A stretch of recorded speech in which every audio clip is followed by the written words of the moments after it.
Esta conferência será gravada agora. Vou começar a gravar agora. Bom, enfim.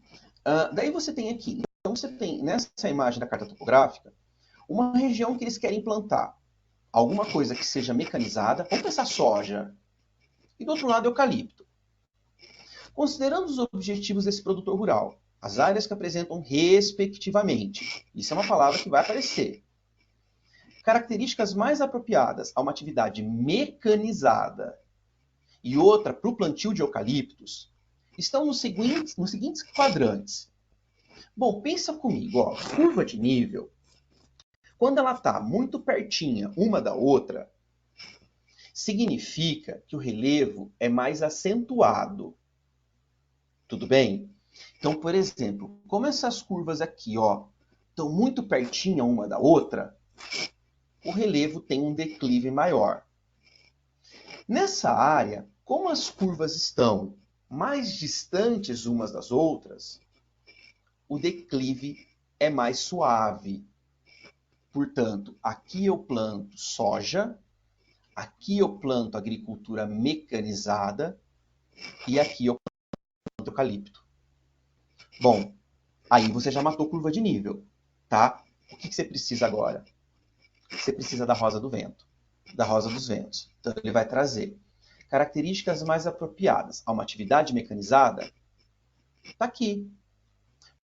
Bom, se o norte é aqui, o sul é aqui, o leste é aqui e o oeste é aqui, só me sobrou o noroeste.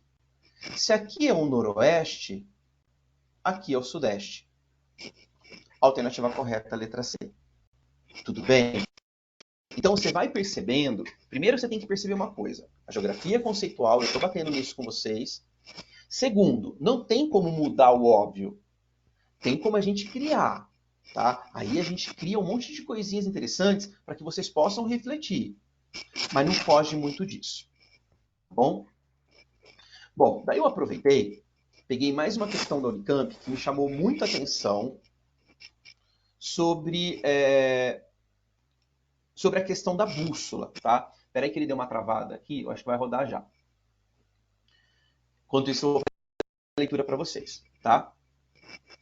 Imagine o espanto do navegante português João de Castro, vice-rei da Índia, quando em 1538, viajando pelo mar Arábico, nas proximidades de Bombaim, tendo atracado em uma pequena ilha, colocou sua bússola sobre o rochedo e verificou que a agulha se inverteu. Apontava para o sul ao invés de apontar para o norte. Ó, então ele estava na Índia, bem, ele coloca uma bússola e ao invés de apontar para o sul, desculpa, para o norte, não, apontava para o sul ao invés de apontar para o norte. Tá? Mas ele está no hemisfério norte. A única coisa que o bravo navegador poderia fazer era anotar o incidente em seu diário de bordo e provavelmente trocar de bússola. A bússola é um instrumento de orientação na superfície terrestre, que permite a localização a partir da posição dos polos magnéticos da Terra. Considerando o exposto, assinale a alternativa que explica a inversão da agulha da bússola relatada no texto. Galera, seguinte, você pegou a questão da Unicamp, você tem 4 assertivas. Uma é mais ou menos, a outra é certa, e 2 costumam ser absurdas. Tá? Bom, a bússola teve um problema de fabricação, o que fez com que a agulha fosse desmagnetizada. Ô, tá louco? Tá tonto? Né? Absurda, uma questão absurda. A agulha da bússola se inverteu, pois o rochedo foi formado em um momento em que os polos magnéticos da Terra estavam invertidos. Você já ouviu falar desse assunto? Você já ouviu falar sobre a inversão dos polos magnéticos da Terra? Exato. É a questão correta. Letra B. Aproveita e lê a C comigo. A bússola não é um mecanismo confiável de localização. Claro que é. A bússola sempre aponta para o norte. A bússola é um meio de orientação exclusivo para os navios. Não, qualquer um pode usar a bússola. Até andando eu posso usar a bússola. Tá bom? Então, o que você viu nessa questão?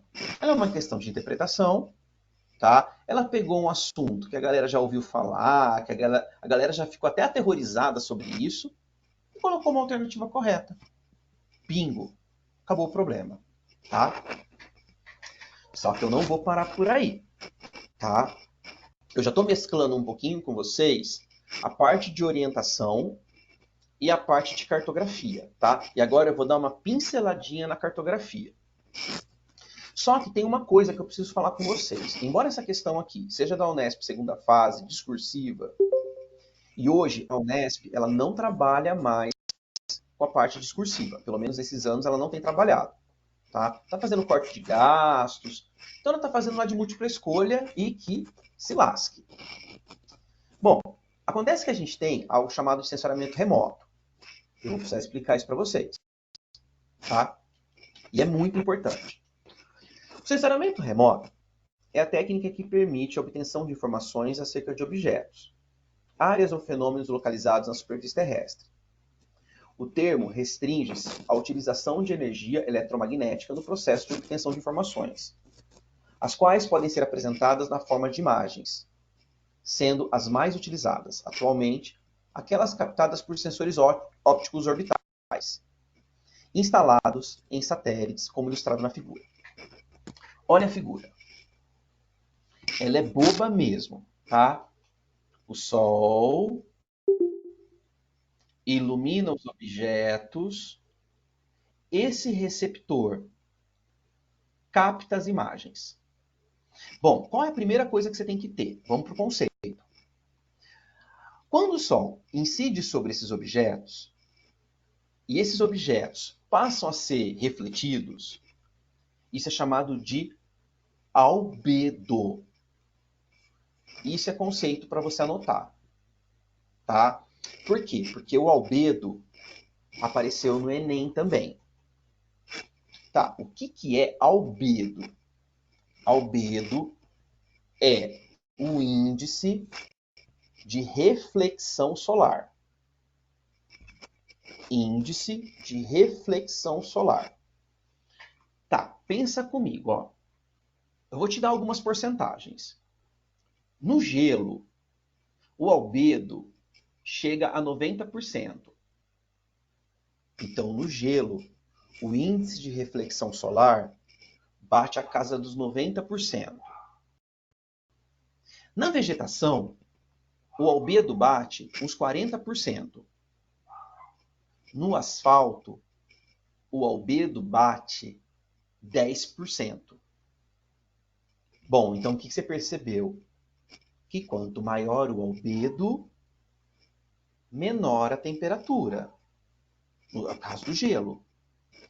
O albedo serve para a gente explicar as ilhas de calor, que já é um conceito de meio ambiente. Tá? Por exemplo, por que no asfalto é muito quente? Porque concentra concreto? Sim, mas porque o albedo é menor. Ou seja, o índice de reflexão solar é menor. Bom, volta para o exercício. O Sol ilumina os objetos. Esse sensor, ele capta essas imagens que foram refletidas, energia solar refletida, e consegue transformar para a gente em imagem. Tá? Bom, considerando a fonte de emissão de energia, o Sol, especifique o tipo de sensor representado na figura. Isso é um satélite. Isso é um sensor passivo. Tá? Por que passivo? Está captando as imagens. E descreva o seu funcionamento. Está aqui. O Sol ilumina os objetos e o receptor passivo, o sensor passivo, capta essas imagens. Tá? Calma que tem uma resposta para você aí. Mencione duas aplicações dos produtos derivados do sensoriamento remoto. Tá? Gente, sensoriamento remoto, ele monitora o quê? Ele monitora entrada de massas de ar, desmatamento, queimadas. Então, o sensoriamento remoto, ele tem uma importância do âmbito ambiental muito importante. Olha como é que eu montei as minhas respostas. Sensor passivo capta as imagens a partir do albedo. Tá? Você viu que eu fui muito direto. Para quem pensa em fazer segunda fase, é essa a resposta, tá, que o seu corretor espera. Tudo bem? Ó, eu estou falando com vocês aqui, de uma ciência que, embora a geografia seja uma ciência humana, tudo que nós vamos discutir aqui é exata. Tá? Você não tem como questionar isso, acabou. Conceito fechou, acabou. Tá? Isso é uma questão importante. E ela é tão importante que eu trouxe isso para vocês. O chamado SIG, Sistema de Informação Geográfica. Tá? O que acontece com o SIG? Eu não sei se vocês já ouviram falar do SIG. Tá? Ele também vai aparecer nas provas. Uma Unicamp da vida gosta de tratar do SIG. Uma FUVEST gosta de tratar do SIG numa questão mais bem elaborada. Tá? O SIG é formado por 3 itens, basicamente. O sensoramento remoto, que eu acabei de explicar, o GPS e o geoprocessamento. Tá? Primeira coisa que você tem que tirar da tua cabeça. Google Maps, Waze, não são GPS. Tá? Google Maps não é GPS. Google Maps faz parte do geoprocessamento. O que é o GPS? O GPS ele é um sistema de coordenadas geográficas que foi criado pelos Estados Unidos com fins militares e apenas na década de 90 foi disponibilizado para a sociedade civil. O GPS ele é composto por aproximadamente 24 satélites. Tá? Esses 24 satélites captam 6 planos orbitais da Terra e mandam informações a todo momento. Isso é o GPS. Tá? A China, por exemplo, está criando um sistema próprio chinês para substituir o GPS. Tudo bem? Então, quando eu somo as imagens produzidas no sensoramento remoto mais o GPS, eu tenho o geoprocessamento. O que é o geoprocessamento? São softwares. Né? O Google Maps, o Waze, o Google Earth. Tá? Então, isso daqui, os 3, compõem o Sistema de Informações Geográficas. O que é isso? São equipamentos e meios tecnológicos para se estudar o espaço terrestre. Acabou. Tá? Depois eu mando os slides para vocês, assim que acabar a aula, tá bom? Bom, vamos mudar de assunto então. Então, estou fazendo a parte de astronomia terrestre, tá? Eu comecei um pouquinho com localização e tudo mais, né? Para a gente fazer isso bem paulatinamente. Já pegando uma revisão para vocês, tá? Povo, até aí, tá tudo bem? Tudo tranquilo? Vocês querem fazer alguma pergunta até aí? Ou eu posso tocar porva? Beleza. Beleza, meninos. Vou continuar então. Vale. Ó, daí beleza. Então você pega aqui planeta Terra, né? Você fala, nossa, Anderson, você vai falar de rotação de novo, né? Galera, a rotação não me interessa. Aliás, até me interessa. Mas o que mais me interessa aqui é esse eixo de inclinação. Tá? Então é muito importante que você entenda que a Terra ela não está assim, mas que a Terra ela está inclinada. Tudo bem? Esse é o começo que me interessa. A segunda parte é você compreender que a Terra gira de oeste para leste. Anderson, preciso saber que a Terra gira de oeste para leste? Precisa. Por quê? Quando a gente for estudar climatologia, eu vou te explicar uma força chamada força Coriolis. A força Coriolis, ela é uma força inercial e ela atua sobre as massas, as camadas atmosféricas. Então ela exerce uma influência muito grande nos ciclones. Por isso que você tem que saber que a Terra gira de oeste para leste. O resto não me interessa. Tá? Bom, então você sabe que a Terra faz o seu movimento de rotação, né? Esse movimento de rotação demora aproximadamente 24 horas. Eu falo 24 horas porque ele não é exato, são 23 horas e 56 minutos e alguns segundos, tá?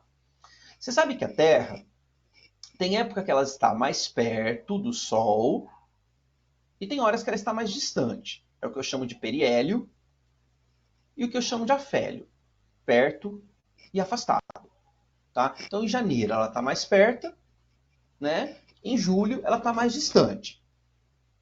Bom, outra coisa que você percebe é que a Terra faz um movimento elíptico, tá? Ela não gira de forma circular. Se ela girasse de forma circular, eu não teria estações do ano. Bom, e agora começa o negócio chave para a gente entender os próximos slides, tá? Você está percebendo que eu coloquei aqui os 5 paralelos da Terra? O Equador, Capricórnio, Câncer e os 2 círculos.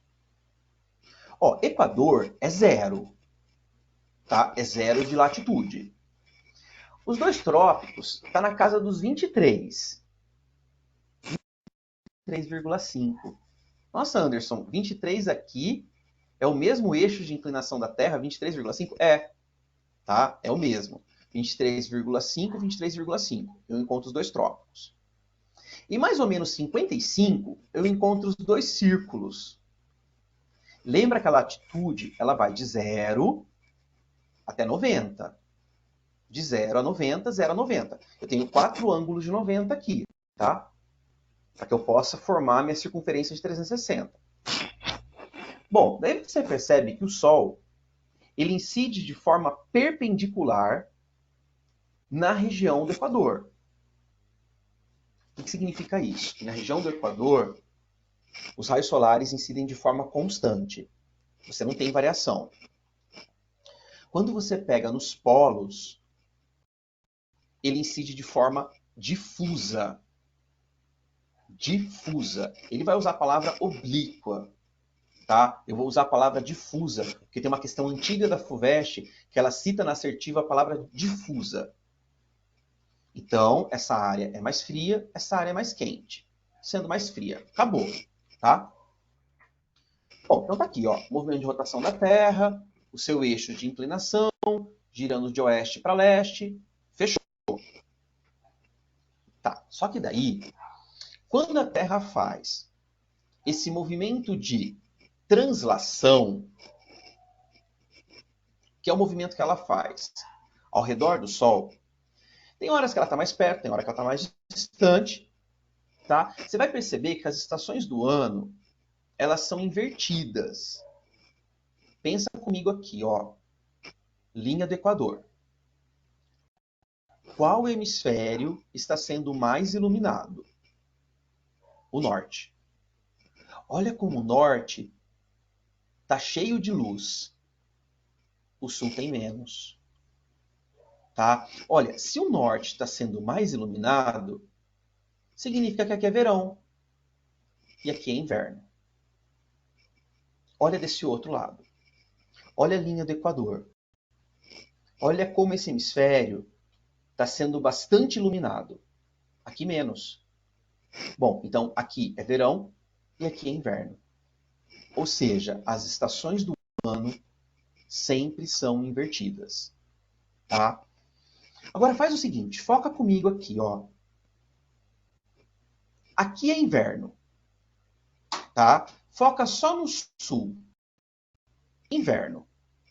Depois do inverno, vem a primavera. Depois da primavera, vem o verão. Depois do verão, vem o outono. E novamente o inverno. Ou seja, depois do verão, vem o outono, depois do outono, o inverno, depois do inverno, a primavera. Ou seja, as estações são sempre invertidas. Bom, daí aparecem duas palavrinhas. Eu, particularmente, eu vou comentar isso com vocês, mas a probabilidade de cair, ela é menor, tá? Que é o tal do equinócio e o tal do solstício. Meu, o que é solstício? O que é equinócio? São palavras que designam o começo das estações. Então, por exemplo, aqui, ó, o solstício marca o início do verão e o início do inverno. O solstício marca o início do verão e o início do inverno. O que muda são os hemisférios. Assim como o equinócio marca o início da primavera e do outono. Tudo bem? Vou te mostrar um outro slide. Ó, aqui traz a definição de solstício para você. Tá? Não fica lendo isso não, que é bobeira. Primeira coisa que você tem que saber. Solstício só pode ser de verão e só pode ser de inverno. Então, o solstício, ele marca o início do verão e o início do inverno. Nessa minha imagem aqui, pega a linha do Equador. Você percebe que esse hemisfério está sendo muito mais iluminado. É o verão. E no norte é o inverno. Isso marca um solstício de verão e um solstício de inverno. Só que assim, ó, até aí qualquer candidato sabe, tá? Qualquer candidato vai saber o que é solstício. Onde que muda a figura? Aqui, ó. Quando ocorrer o solstício de verão, o Sol vai incidir perpendicularmente sobre o trópico. Então, olha aqui, esse é o trópico de Capricórnio. O Sol está incidindo aqui, formando um ângulo de 90 graus. Isso significa que se no dia do solstício de verão você estiver em algum trópico, tá? Quando for verão aqui, ou quando for verão aqui, ao meio-dia você verá o Sol a pino. O que significa isso? O Sol vai estar em cima da minha cabeça, projetando e praticamente sem sombra, tá? Eu não vou conseguir ver minha sombra, de tão a pino que ele vai estar. Tudo bem? Isso é uma questão tradicionalíssima de vestibular, falando sobre o Sol a pino. Bom, então de novo, solstício marca o início do verão e o início do inverno. O início do verão e o início do inverno. E o equinócio? Ó, o equinócio marca o início do outono e da primavera. Tudo bem? Só que é o seguinte, nessa imagem aí, você não consegue saber onde é outono e aonde é inverno, e onde é primavera. Tudo bem? Para você saber, você precisaria de uma imagem anterior. Então, por exemplo, se a imagem anterior fosse essa, por exemplo, que está mostrando o verão aqui e o inverno aqui, e que a imagem seguinte fosse essa, seria a primavera. Tá? Porque seria essa a sequência das estações no hemisfério sul. Tudo bem? Bom, aí eu vou te mostrar agora como é que isso pode cair no vestibular. Eu peguei a Universidade Federal do Rio Grande do Sul, deixa eu ir lá no chat ver se está tudo bem. Tá todo mundo vivo ainda. Ó, eu peguei a questão da Federal do Rio Grande do Sul, porque é o seguinte, o material do poliedro gosta muito da Universidade Federal do Rio Grande do Sul. E eles costumam ter os vestibulares, as questões com mais pegadinhas possíveis. Tipo, aluno chega para mim com questão da Federal do Rio Grande do Sul, eu já falo, meu Deus, lá vem. Tá? Agora eu quero que vocês pensem comigo. Um menino que mora em uma cidade localizada sobre a linha do Equador, ou seja, latitude zero, quer construir uma casa para uma morada de pássaros, de forma que possa aproveitar melhor a entrada de raios do sol. O menino deve colocar a entrada da casa orientada no sentido. Bom, se eu estou na linha do Equador, não vai fazer muita diferença. Eu posso acompanhar a movimentação do Sol de forma precisa. O Sol nasce a leste e se põe a oeste. Portanto, só teria uma alternativa correta. A letra E. Bom, mas eu vou jogar para vocês pensarem agora, tá? Se esse menino quisesse fazer essa casinha no trópico de Capricórnio, tá? Esquece esse Equador. Se ele quisesse colocar no trópico de Capricórnio, ali em São Paulo, passando por São Paulo, que lado que essa casinha teria que estar virada? Tempo para vocês pensarem. Se for mandar privado para mim a resposta aí. Vou refazer a pergunta. Se ele estiver, isso mesmo, João, certinho. Se ele estiver no trópico de Capricórnio, que lado que essa casinha tem que estar virada? Pro lado norte. Tudo bem? Ó, tem um ditado antigo que era uma questão de vestibular antiga também, dizendo assim: casa que não entra sol, entra médico. Tá? Ou seja, esse ditado ele foi usado numa questão de vestibular para mostrar como que é importante o sol na salubridade de uma casa. Então, por exemplo, se você for comprar um apartamento, já que você está aqui em Pirassununga, Leme, Porto, que você está nessa regiãozinha aqui, tá? Você vai ter que comprar um apartamento com a janela do quarto voltada para o lado norte. Mais ou menos norte, nordeste.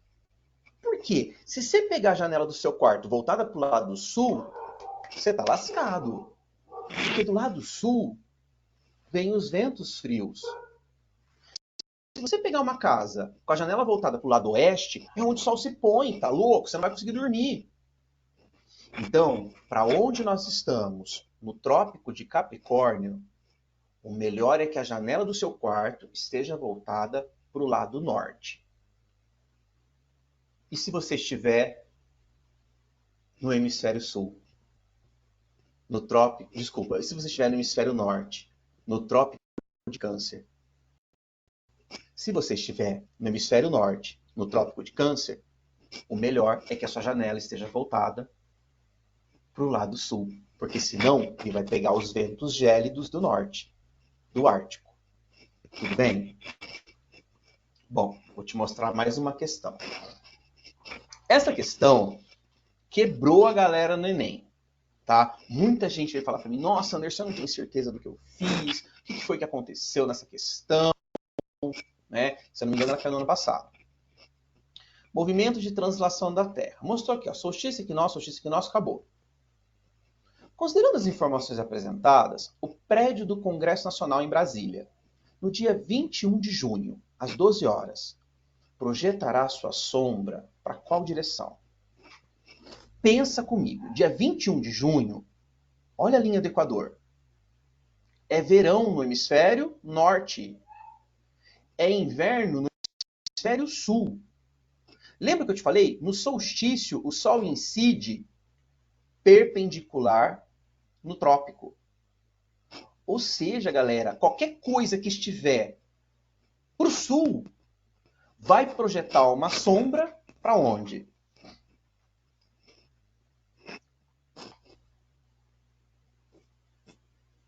Para o sul.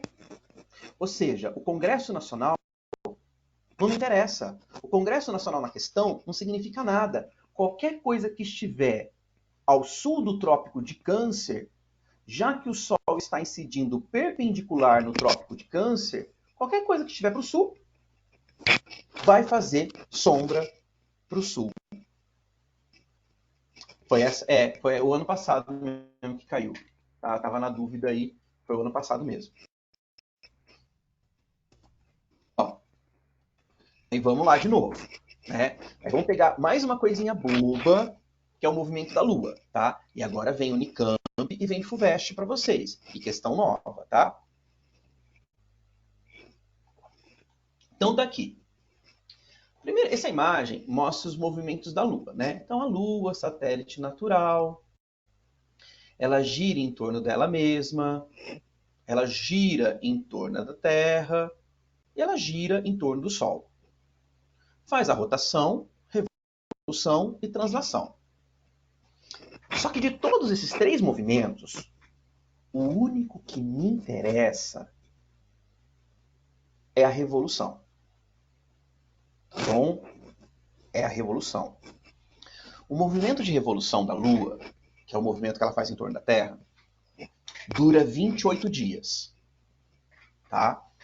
E quando ela vai girando ao redor da Terra, ela dá origem às fases da Lua. Ó, então, Lua nova, Lua crescente, Lua cheia, Lua minguante. Tá bom? Então ela fez aqui 7 dias, 7 dias, 7 dias, 7 dias. Totalizando 28 dias.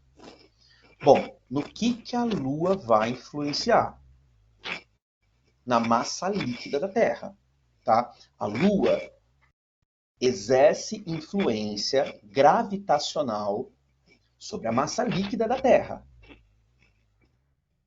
sobre os oceanos. Tudo bem? Então, quando nós tivermos... Deixa eu ver como é que está aqui. Eu não lembro agora. Ó, quando nós tivermos lua nova ou lua cheia, nós teremos uma maré chamada de maré viva. A gente chama ou de maré viva, ou a gente chama de maré de cisígia, tá? Que significa maré alta. Tudo bem? Então, quando eu tiver lua nova ou lua cheia, nós teremos maré alta, maré de cisígia. Vou mudar o jeito de falar, tá bom? Quando a Lua estiver em conjunção com o Sol, ou estiver em oposição, conjunção e oposição, tá? A gente tem maré alta. A gente tem maré de cisígia. Quando eu tiver a Lua de quadratura, que é a quarto minguante e a quarto crescente, eu tenho a maré baixa. Então tá aqui, ó. Tudo bem? Aqui a Lua está em oposição à Terra e ela está fazendo a maré alta. Na quadratura, a maré baixa.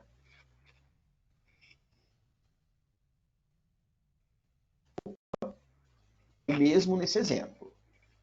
Tá? Aqui ele está mostrando a Lua nova, aqui ele está mostrando uma Lua de quadratura. Olha o que a Unicamp perguntou. Essa questão da Unicamp, ela é um chuchuzinho. Tá? Ela é muito bacaninha. Diz assim, as marés são movimentos periódicos de elevação e abaixamento dos oceanos e mares provocados pela ação gravitacional da Lua e do Sol sobre a Terra. A figura abaixo representa os momentos de ocorrência de marés de cisígia e marés de quadratura. Observe a figura e responda as questões. Maré de cisígia, está aqui. Marés de quadratura, está aqui. Pergunta-se, em que condições ocorrem as marés de cisígia? Galera, peguem o hábito de grifar a pergunta, tá? Porque você tem que entender quanto que uma pergunta dessa vale. Uma pergunta dessa não vale 1 ponto. Uma pergunta dessa vai valer no mínimo, 4 pontos. Então eu tenho que ter 2 itens para responder no A e 2 itens para responder no B. Tá? Em que condições ocorrem as marés de Cisígia? Lua nova, lua cheia. E as marés de quadratura? Lua crescente, lua minguante. Respondi metade da questão. Respondi até aqui. Que consequência essas condições têm para amplitude de marés? Uai, gera maré alta e maré baixa. Acabou. Letra B. Indique 2 formas geomorfológicas. Geomorfológicas, geografia, terra, morfo, forma. Então, indique 2 formas da Terra que podem ser influenciadas pelas marés nas zonas costeiras. Uai, o que você conhece que tem na zona costeira? Planície litorânea, mangue, falésia, restinga, tá? Tudo isso a gente vai ver na geografia física. Coloquei um padrão de resposta para vocês, tá? Bem simplesinho. Você percebe como eu sou direto nas minhas questões, tá? Maré de Cisígia ocorre na lua nova e lua cheia. Maré de quadratura ocorre na lua crescente ou minguante. Provoca a maré alta e a maré baixa. Acabou. Ganhei 2 pontos.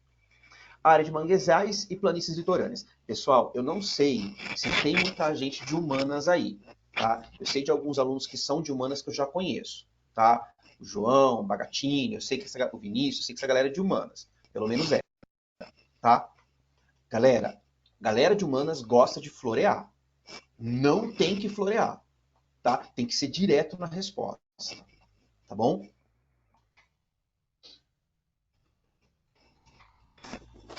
E é claro que não vai parar por aí, né?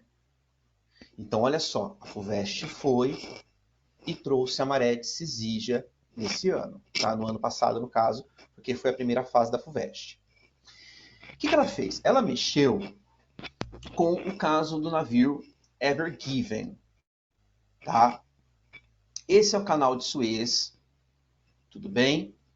O canal de Suez, ele liga o mar Mediterrâneo ao mar Vermelho. O Brasil faz muito uso do canal de Suez, tá bom? Então, por exemplo, a nossa produção, quando a nossa produção sai daqui do país, ela não vai passar pelo sul da África.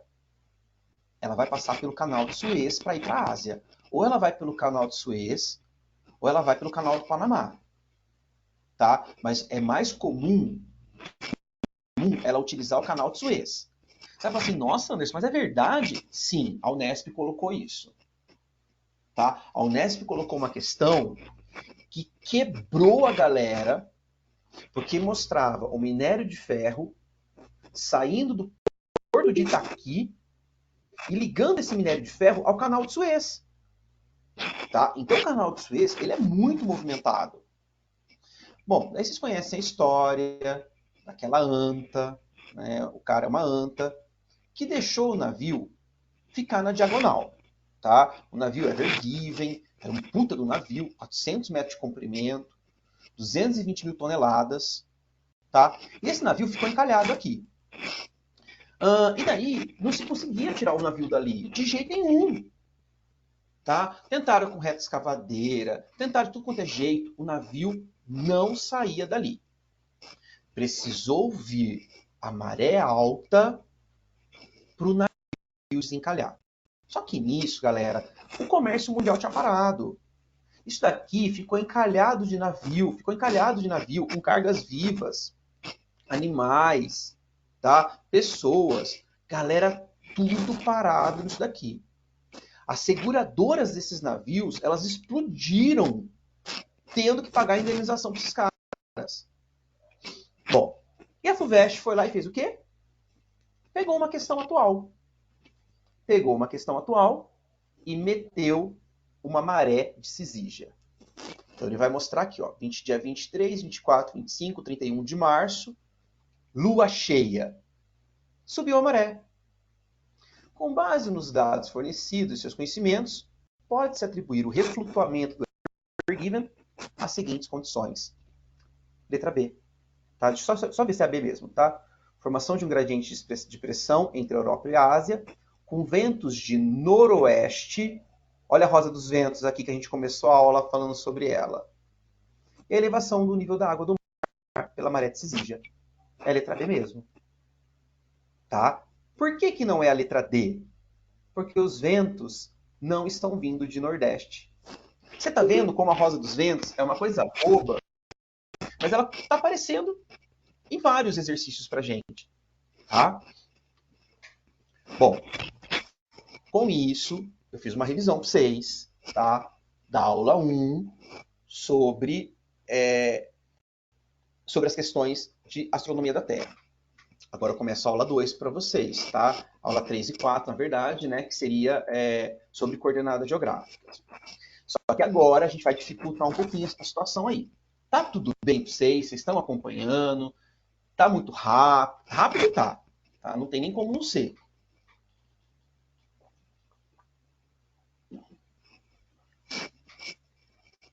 Ó, agora nessa coordenada geográfica, eu vou mexer com antípoda, tá? E vou mexer com antípoda e com linha internacional da data. Muito exercício de linha internacional da data, tá? Beleza, meninos. Ó, se vocês tiverem dúvidas, vocês podem perguntar, porque já foi 1 hora de aula, tá? A gente tem mais meia hora só.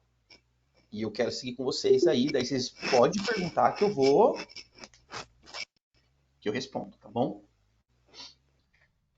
Ó, vamos lá, então. Então tá aqui, ó, bem bobinho pra gente começar. Os paralelos que não se cruzam e os meridianos que se cruzam, tá? Se eu tenho os 5 principais paralelos, eu tenho o meridiano de Greenwich. O antimeridiano, ó, se o meridiano principal é o meridiano 0, o antimeridiano é o 180. É como se a gente pensasse numa laranja, tá? Uma laranja fechando aqui, tá? E aí eu tenho o 180, que é a linha internacional da data. Bom, então tem as coordenadas geográficas, tudo bem? Eu acho que todo mundo aqui já deve estar... Eu ia falar careca, mas só eu que tô. Eu acho que tá todo mundo tranquilo saber isso daqui, né? Qual que é a minha dica para vocês? É uma coisa que aluno até hoje confunde. Latitude varia de 0 a 90. 0 a 90. 0 a 90. 0 a 90. Tá? Podendo ser norte, podendo ser sul. Latitude sempre vem primeiro. Embora vocês vão ver uma questão que não está em primeiro. Longitude pega a partir do meridiano, o lado leste e o lado oeste, variando de 0 a 180, de 0 a 180 para os dois ângulos e fechar a circunferência. Então tá aqui, ó, ponto A, 15 graus norte, 15 graus oeste. Quando for 0, 0 é 0, e aí você esquece, tá bom? Vamos aplicar isso então. Peraí. Todo mundo aí sabe calcular antípoda? Caiu essa questão na Unicamp em 2020, tá? Não é comum antípoda. As coordenadas geográficas são um sistema de linhas imaginárias traçadas sobre o globo terrestre ou mapa. Através da intersecção de um meridiano com um paralelo, podemos localizar cada ponto da superfície da Terra. Como a Terra apresenta uma superfície quase esférica, é possível determinar 2 pontos diametralmente opostos, denominados antípodas. Apenas algumas cidades brasileiras têm uma cidade antípoda, como Coari e Pontes e Lacerdas, no Mato Grosso. Assinale a alternativa que indica 2 cidades antípodas. E aí, o que você faz nisso? Você chuta? Ou vocês conseguem resolver a antípoda aí? Seguinte, deixei a fórmula para vocês, tá? Para calcular a antípoda, você só precisa inverter a direção da latitude e da longitude você subtrai 180 e altera o hemisfério. Quer ver? Vamos lá, ó. Por exemplo, Pontes Lacerdas, né? 15 graus sul, 60 graus oeste, tá? Essas são as latitudes que ele me deu. A antípoda de Pontes Lacerdas, 15 graus norte, certinho. Só que se eu pegar 180 e eu subtrair 60, não vai dar 60. Então não pode ser a letra A. Bom, letra B. 4 graus sul. Beleza, o de baixo, 4 graus norte. Inverteu bonitinho. Se eu pegar 180 e eu subtrair 63 para achar o de longitude, vai dar 117. Então não pode ser a letra E. Letra C. 4 graus de latitude sul, aqui 4 graus de latitude norte. Certinho. 63 de longitude. Bom, se eu pego 180 e subtraio 63, dá 117. Se aqui está oeste, aqui está leste. É assim que se calcula a antípoda. Eu acho meio chato para você lembrar. Eu acho uma questão insuportável, na verdade. Assim, não que é difícil, tá? Mas na hora que cai no meio da prova, velho, você vai lembrar que você tem que subtrair 180? Né? Pode ser 180, pode ser 90, pode ser o quanto for. Tá? É uma questão que não é uma questão legal. Beleza? É interessante para a gente conhecer o conceito de antípoda. Tudo bem? Então, ó, essa questão traz para vocês aí o que é antípoda e como se calcula a antípoda. A latitude, você só inverte o hemisfério. A longitude, você subtrai 180 e inverte o hemisfério. E você terá um ponto diametralmente oposto. Certo? Bom, aí a gente cai no fuso horário. Tá? Fuso horário é uma coisa muito tranquila de fazer. Né? Eu coloquei duas imagens para criar polêmica. Porque tem muita gente que acha que o fuso horário vai de 30 a 45. Não, o fuso horário ele vai 7,5 para cá e 7,5 para lá. Por que, Anderson? Porque cada fuso corresponde a 15 graus. Ó, deixa eu ver se eu pego uma outra imagem aqui que eu bobeei nessa. Roda.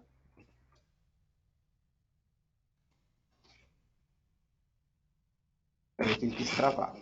Tá? Então, o que você tem que entender? Ó, observando essa imagem ainda, que ela está travada aí, não está mais agora, ô caramba. Então, por exemplo, observando essa imagem aqui, você percebe, eu tenho o meridiano de Greenwich, tenho 12 fusos para cá, 12 fusos para lá. Se eu for nessa direção, eu somo. Por que eu somo? Porque o Oriente é terra do Sol nascente. Então, o Sol começa aqui, o novo dia começa aqui. Olha a linha internacional da data. Tudo bem? Então, eu preciso que você tenha isso. Se você for daqui para cá, soma. Se for o contrário, você subtrai os fusos horários. Eu peguei uma questão, que é uma questão bem difícil da Unicamp, para a gente poder conversar sobre ela. E daí, eu montei passinho por passinho com vocês, tá? Para você poder dar uma observada nisso daqui. Vem comigo. Dois amigos planejaram assistir a abertura da Copa do Mundo em Moscou. Por exemplo, eu esse ano já fiz uma questão para um vestibular sobre a Copa do Catar, baseada nesse mesmo modelo, tá? Que é o modelo clássico de fuso horário. Eles partiram no dia 10 de junho de 2018 do aeroporto Presidente Juscelino Kubitschek em Brasília, situado a 45 graus de longitude oeste, às 16 horas. Para quê? O que eu faço? Como eu sou um cara muito ruim com matemática, tá? Agora nem tanto mais, que eu aprendi um pouquinho, eu gosto de anotar tudo. Então eu anotei Brasília, 45 graus oeste, 16 horas, dia 10 do 6. Ele vai partir com destino ao aeroporto de Heathrow, em Londres, situado a 0 graus de longitude. Ó, não pisca nesse exercício, tá? Se você piscar nesse exercício, você perde a linha de raciocínio. O voo teve duração de 10 horas. Os dois amigos esperaram por 3 horas para partirem em direção ao aeroporto internacional de Domodedovo, em Moscou. Bom, vamos voltar para cá, ó. Vamos voltar para cá, 10 horas. O que eu fiz? Eu peguei 45. Para saber a diferença com Londres, eu subtraí com 0, tá? É claro que eu sei que 45 menos 0 dá 45, tá? Mas eu quis mostrar para vocês que eu fiz a diferença. Então, 45 é a diferença de fuso entre Brasília e Londres, tá? Olha, 45 dividido por 15, por que por 15? Porque a cada 15 graus é um fuso. Então, se eu divido 45 por 15, eu tenho 3 fusos. Então, de Brasília a Londres, a diferença, 3 fusos. Bom, o que eu preciso saber? O horário que esse avião chegou em Londres. Eu vou pegar 16 horas de Brasília, que é o horário local de Brasília, vou somar com 3 fusos, que é o fuso de diferença para Londres, e mais 10 horas de voo. Bom, então vamos lá? Eu prefiro contar no dedo, tá? Para não marcar o bocó, eu prefiro contar no dedo. 16, 17, 18, 19, 20, 21, 22, 23, 24. Virou o dia. 24 virou o dia. Eu já estou no dia 11. O que eu estou somando? Eu estou somando 16 mais 13. Então, se eu já tenho aqui... Acho que eu perdi as contas, tá? 16. Então, ó, 16, 17, 18, 19. Contei os 3 fusos. Agora eu vou contar mais 10. 16, 17, 18, 19. 20, 21, 22, 23, 24. Virou o dia. 1, 2, 3, 4, 5. Então pronto. Descobri o horário que chegou em Londres. Tá? Ele chegou às 5 horas da manhã do dia 11 do 12. Mas o exercício não para por aí. Os dois amigos esperaram por 3 horas para partirem em direção ao aeroporto internacional de Domodedovo, situado a 60 graus de longitude leste. E o segundo voo durou 4 horas. Vamos lá? Esperaram mais 3 horas antes de embarcar para Moscou. Então, o avião chegou em Londres às 5. Eles partiram de Londres às 8. Partiram de Londres às 8 em direção a Moscou, que está a 60 graus leste. Bom, agora eu preciso descobrir o quê? A diferença de fuso. De 0 para 60, de novo, ó, 60 graus. Dividido por 15, 4 fusos. Então, peraí, de Londres a Moscou, dá a diferença de 4 fusos. Tudo bem? Como o tempo de voo foi 4 horas, acabou a questão. Partiu de Londres às 8. 4 fusos de diferença, mais 4 horas de voo, 16 horas. Se você tivesse feito isso, você ia errar a questão. Por quê? Vai terminar de ler. Com base nessas informações, e considerando que o continente europeu adota nesse período do ano o horário de verão, que adianta os relógios em 1 hora, indique o dia e horário. O que você vai fazer? 16 mais 1 hora. Resposta: 17 horas do dia 11/6. Você viu como ela foi lazarenta? Ela colocou a letra B primeiro, que era para a galera errar. Ó, eu não acho uma questão difícil, tá? Eu acho uma questão trabalhosa. O que eu faço nesse caso? Eu fiz passinho por passinho. Eu fui anotando os dados numa linha contínua para não ter perigo de errar, tá certo? Mas eu sei que esse exercício gera dúvida sim, tá bom? Bom, vamos para a linha internacional da data. Ó, lembra que eu te falei no começo da aula?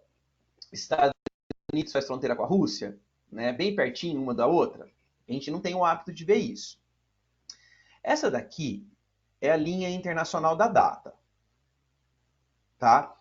A linha internacional da data é uma convenção criada para mudar o dia, tá? Então, por exemplo, se aqui é dia 2, aqui já é dia 3.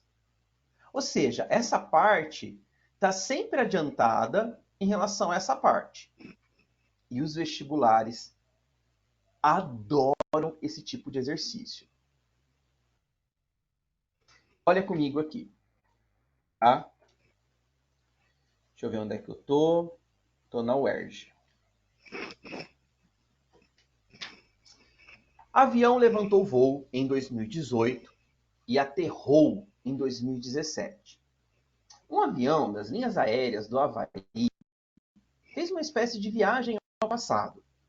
Ao sair da Nova Zelândia, quando já passava da meia-noite de 1º de janeiro, e chegar ao Havaí, quando ainda era manhã de 31 de dezembro. Tudo se explica com o sistema de fusos horários do globo. Ó, o que ele fez foi isso. Ele saiu, volta, solta, peraí que o mouse travou.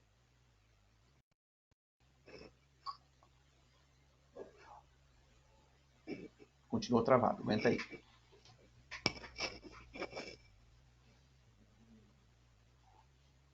Ó, ele sai da Nova Zelândia, que é essa região aqui, né? São duas ilhas, bem próxima à Austrália, tá? Eu ia falar Islândia. São duas ilhas. E o Havaí está aqui. Então ele fez uma viagem no sentido contrário. Se ele fez uma viagem no sentido contrário, ele recuou um dia. A viagem ao passado, relatada na reportagem, é explicada pelo percurso do avião, que fez necessariamente a seguinte trajetória. Galera, do sul para o norte, do norte para o sul, esquece isso. Isso não vai mudar nada. Por que não vai mudar nada? Porque o fuso horário ele é o mesmo. Eita, que ele está me sacaneando nesse computador. Por exemplo, se aqui for 11 horas da manhã, aqui é 11 horas da manhã. Se aqui for 9 horas, aqui é 9 horas. Então, do norte para o sul, não muda nada no fuso horário.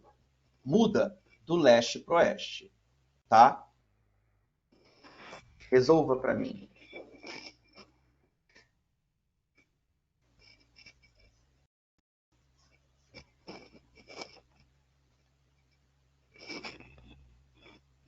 Já respondo para você, Matheus.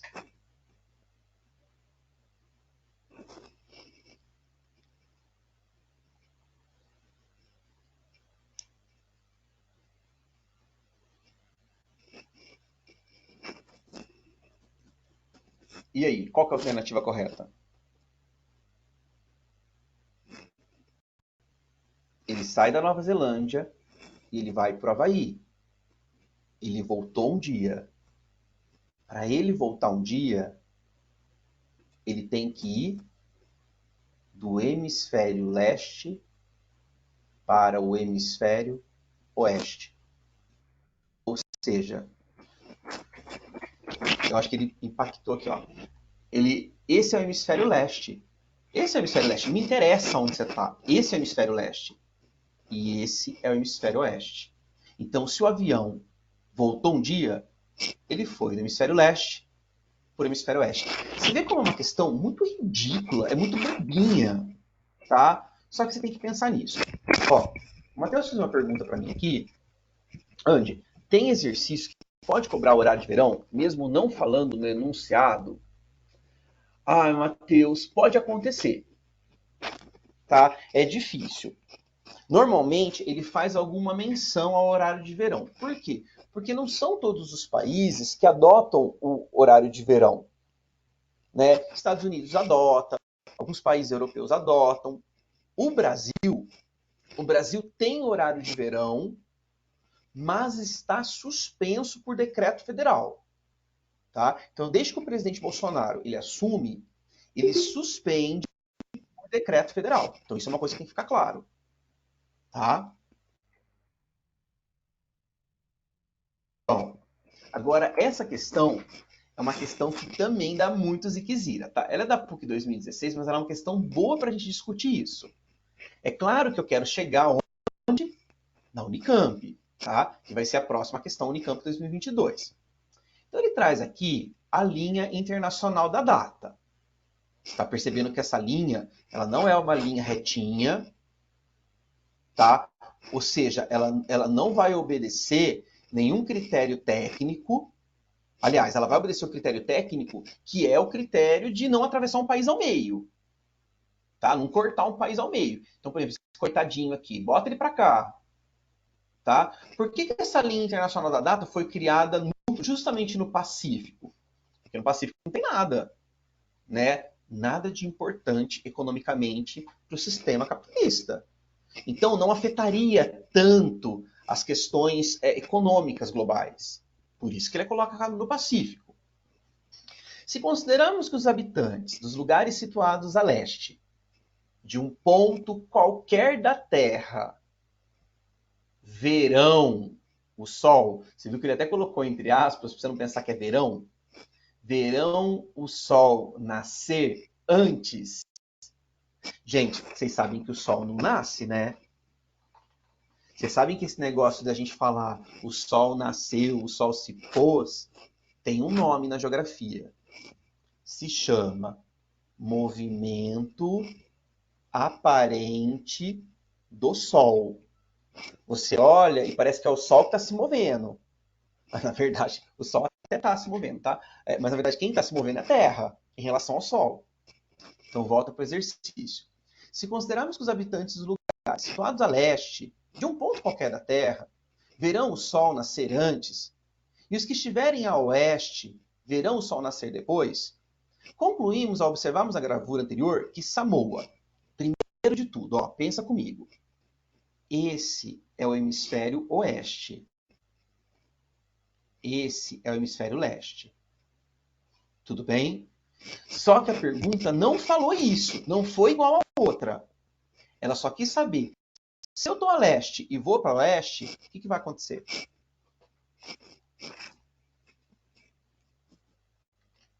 De vocês para resolver isso. Muito bom, João.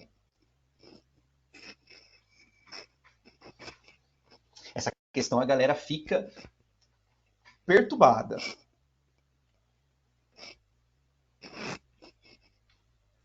Alternativa correta, letra C. Qualquer ponto que estiver a oeste vai estar atrasado em relação a leste. Ou seja, Samoa vai estar um dia atrás de Nova Zelândia. Por quê? Porque aqui é a linha internacional da data. Se aqui for dia 2, aqui é dia 3. Tá bom? Deixa eu só ver como é que eu estou de questão aqui. Olha, que certinho que eu fui. Vai dar certinho nosso tempo.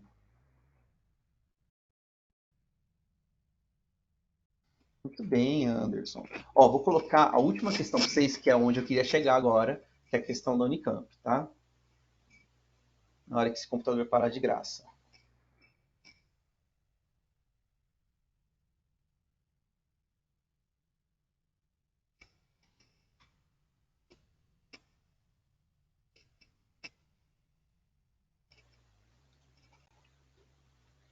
Pronto.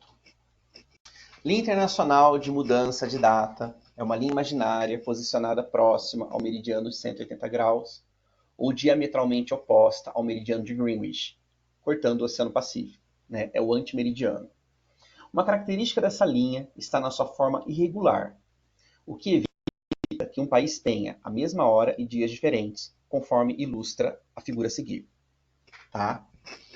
A partir da leitura do enunciado e da análise da ilustração, podemos concluir que, letra A, um navio que parte do Japão, então o Japão está aqui, em direção à costa oeste dos Estados Unidos, ao cruzar a linha internacional da data, terá que notificar em seus registros que pulou um dia no calendário civil.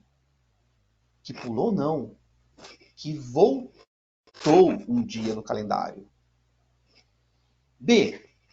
Cruzeiros turísticos podem antecipar a comemoração do Réveillon ao cruzarem a linha internacional de datas na noite do dia 30 de dezembro, desde que esse deslocamento se dê no sentido oeste.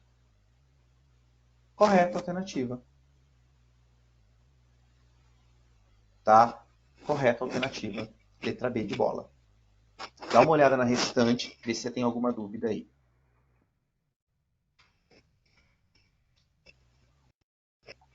Certinho.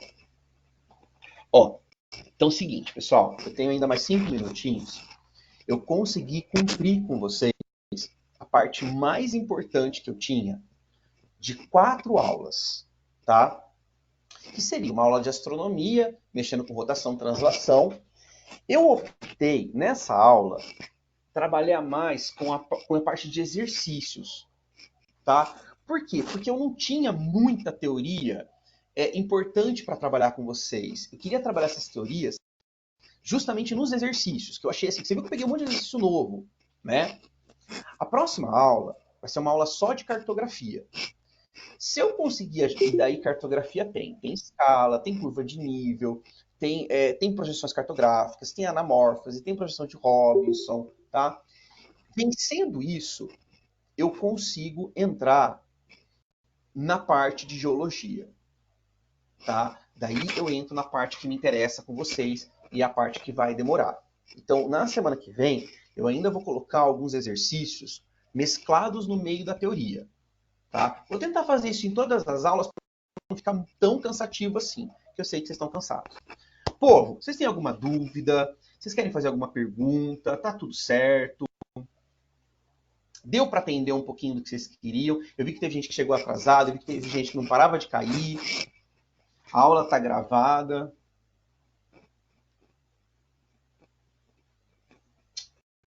Beleza, meninos. Ó, dessa aula eu não fiz lista de exercícios, tá? Eu não fiz porque eu achei que não é necessário fazer esse sentido.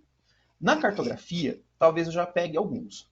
O pessoal do poliedro é bom dar uma olhada nos exercícios aí depois, tá? Do material de vocês, dar uma verificada, ver se ficou alguma coisa, pode trazer alguma pergunta aí. Tá bom, senhores?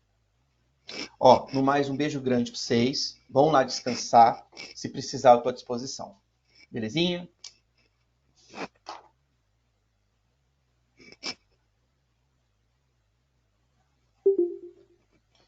Pera aí, Paulinha.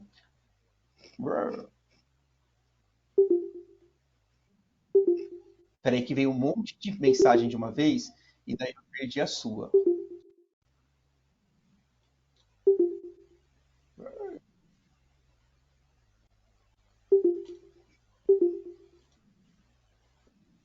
Ó, Paulinha. Anderson, o oeste está adiantado um dia do leste. Do leste. O áudio deu uma atrasada aqui. O hemisfério oeste está atrasado um dia em relação ao hemisfério leste. Se você, Paulinha, fizer esse percurso aqui, ó. Então, para atravessar a linha internacional da data, eu vou até voltar naquele slide, se ele me permitir, né? Traz essa informação. Matheus, eu já respondo sua pergunta, tá?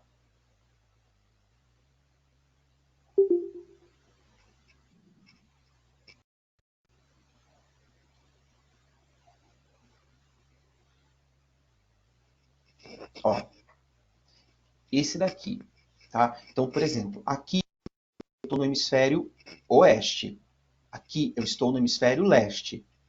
Se eu partir, presta atenção no que eu vou te falar, do hemisfério oeste para o hemisfério leste, eu avanço um dia.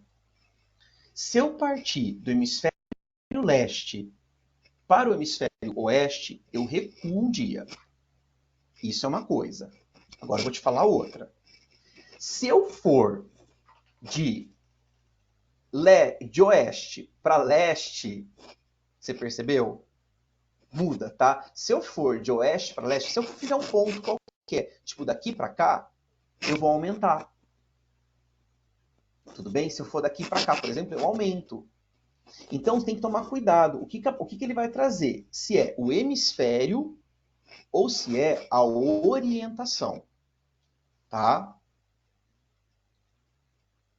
Não sei se ficou claro. Achando o chat aqui que chegou um monte de mensagem de uma vez. Matheus, Andy, você poderia explicar rapidinho como a inclinação da Terra influencia na primavera e no outono? Ó, Matheus, o que acontece? Quando você tem um movimento de translação, você pode perceber lá nas minhas imagens, tá? Que é como se o eixo de inclinação ele ficasse transitório. Então, é como se eu estivesse fazendo isso, ó. Ele faz isso como se ele estivesse dançando, tá? Mudando as estações do ano. Quando você olha aquela minha imagem de equinócio, você não consegue perceber a diferença. Justamente pelo fato de que o índice de luminosidade é o mesmo. Por isso que ele chama equinócio, tá? Porque equinócio significa igual, né? A mesma iluminação, no caso, tá? Tibério já saiu? Tibério, normal, tá? Eu vou fazer aula com vocês normal na semana que vem. O que acontece? Eu fiquei muito preocupado quando o pessoal vem me procurar e daí, Luiz, tá aí, Luiz, tá aí. Eu boto a questão para você, tá, Luiz? E daí eu falei assim, vou manter. Eu já montei na quarta-feira, que era para atender a galera mesmo, então eu vou manter na quarta-feira sim. Tá bom? Luiz, vou voltar o slide para você.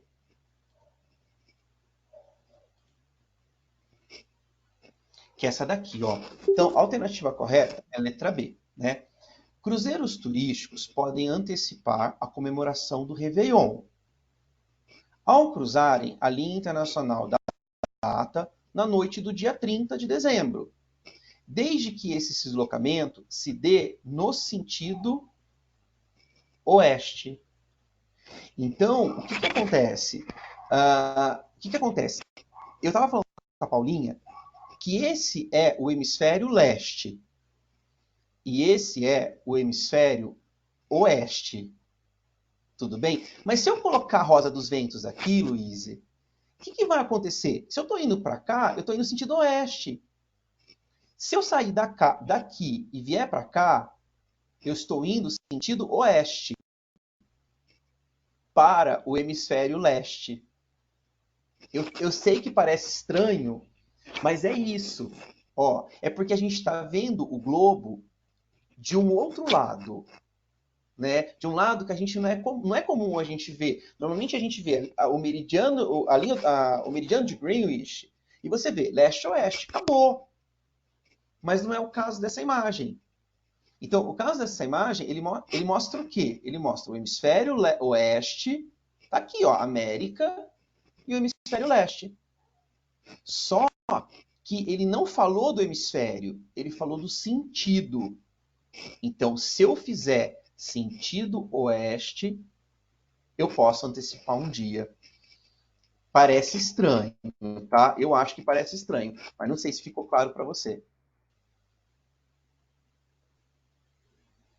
Ou deu mais ou menos.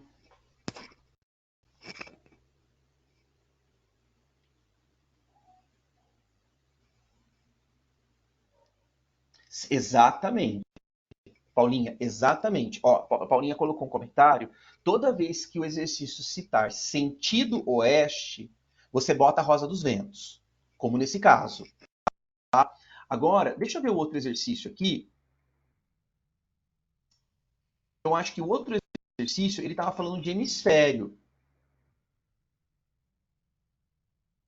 Deixa eu ver, foram 3 exercícios sobre linha internacional da data. Cara, meu computador não travou o dia inteiro, travou agora. Ó, esse daqui tratou de hemisfério. Tá? Então, esse era do hemisfério leste para o hemisfério oeste. Esse é do sentido oeste para o leste. Tudo bem? Então, você já percebe que tem essa diferença aí. Mas é bom você pensar assim, Paulinha. Belezinha? Mais alguma pergunta?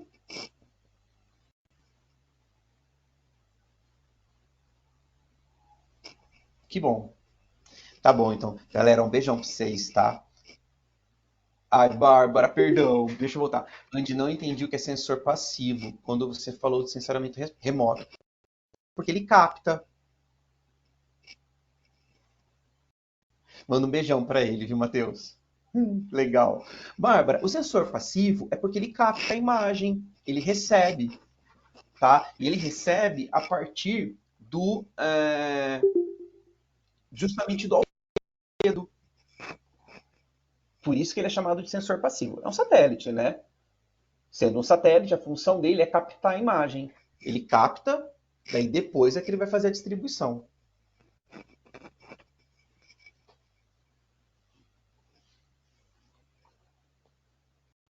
Tudo bem? Depois, se você quiser, eu posso até pegar um padrão de resposta mais completa dessa questão. É que ela tinha um padrão mais completo, mas eu prefiro deixar mais certinho, porque eu sei que vocês enfeitam demais. Vocês enrolam muito, né? Beleza? Ó, beijão pra vocês, boa noite. Qualquer coisa, só mandar mensagem, tá bom? Até mais. Tchau pra vocês, galera. Tchau, tchau, tchau, tchau, tchau.